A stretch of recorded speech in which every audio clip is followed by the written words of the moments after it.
Greetings to all. In this video, we will discuss about the difference between a circuit breaker and an isolator.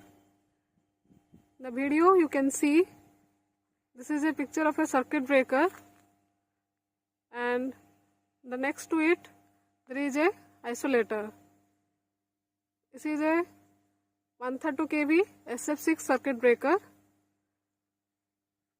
Already we have discussed the components of circuit breaker, and we have already discussed the components of isolator in our previous blog.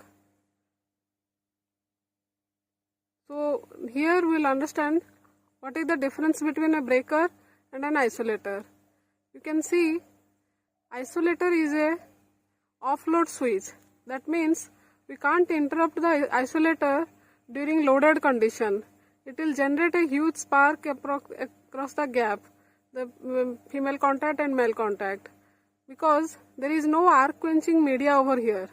But here you can see there is a SF6 gas mechanism which can quench the arc and suppress the arc. That's why we are using during loaded condition first the operate the breaker and then the isolator. Second is the operation method, whether it's manual or automatic. So a breaker can be operated both from control room, automatic, or from field also, but both operation, manual and automatic operation, can be done. But here isolator will operate manually because there is no scheme for this to operate. Here we connect to the breaker a relay which will give the trip signal to the breaker, and it can operate automatically during fault condition.